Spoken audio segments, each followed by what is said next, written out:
65ची range राहिली आहे फक्त. 17% बॅटरी आहे आणि आपल्याला पोहोचण्यासाठी 56 किलोमीटर डिस्टन्स जायचं आहे. बघूया आपण जाऊ शकतो का. निघालो होतो मुंबईकडून गोव्याकडे जायला, तेही इलेक्ट्रिक कारने.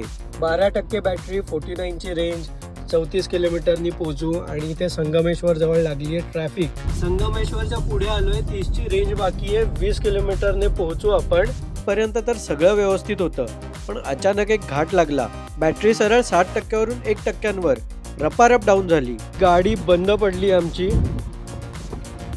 1 किलोमीटरची पण रेंज नाहीये. बॅटरी 0%. कार काय पोहोचू शकली नाहीये आपली. आता RSA म्हणजेच रोड साईड असिस्टन्सला कॉल.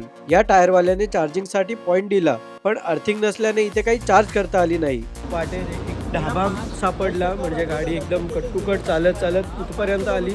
तो पुढे लावली आम्ही गाडी आणि आता इथे बंद पडली आहे. सो आम्ही टोचनवाल्याला बोलवलंय, तो येतोय. फायनली टो करून निघालो चार्जिंग स्टेशनकडे. आता हे का झालं, कशामुळे झालं, हे सर्व आपल्या YouTube चॅनलवर बघायला विसरू नका. 100% आता जस्ट चार्ज केली आम्ही. 100% चार्ज होण्यासाठी जवळजवळ 2 तास गेले. 60 किलोवॅटचा चार्जर होता आणि हिचं 79 किलोवॅटचा बॅटरी पॅक आहे या महिंद्रा XEV 9e आणि 1200 रुपीज मध्ये संपूर्ण चार्ज झाली. आता कॉमेंट मध्ये सांगा यात ही किती रेंज देईल ते.